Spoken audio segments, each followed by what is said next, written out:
جب مولانا شاہ عبد العزیز علیہ الرحمہ نے انگریزوں کے خلاف فتویٰ دیا تھا، اس کے بعد مولانا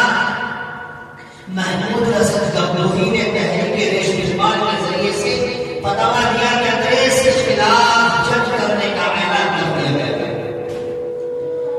جب یہ بات وائسرائے برطانیہ کو معلوم ہوا کہ محمود حسن گنگوہی ایک شخص ہے جس نے تمام مسلمانوں کے رگوں میں انگریزوں کی جو نفرت بڑھتی ہے وہ محمود حسن گنگوہی ہے، لہذا ان کو گرفتار کیا گیا اور ان کو گرفتار کر کے کالا پانی کی سزائیں دی گئی، اور کالا پانی میں انہیں وہ سزائیں دی گئی۔ روزانہ رات کے وقت انہیں تہہ خانے میں لے جایا جاتا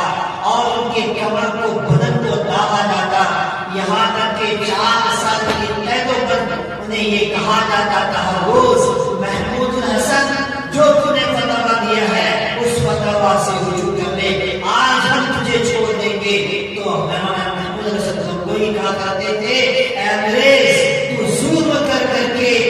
میرے جسم کو تار تار کر سکتا ہے لیکن میرے دل سے بلالی ایمان کو نکال نہیں سکتا۔ بلالی ایمان کہ حضرت بلال نے جو اقرار کیا لا الہ الا اللہ محمد رسول اللہ کو، ظالم طاقتوں نے کافروں نے بلال رضی اللہ عنہ کو تکلیفیں دی، وہ تکلیفیں دی، ان تکلیفوں کو برداشت کر کے صرف ایک ہی بات کہا کرتے تھے اے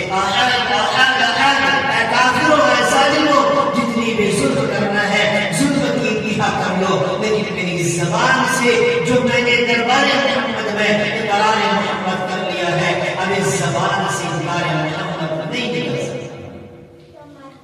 وہی حالت محمود حسن گنگوہی کی ہے، انہوں نے بھی انگریزوں سے کہا تھا اے انگریز جتنا بھی ظلم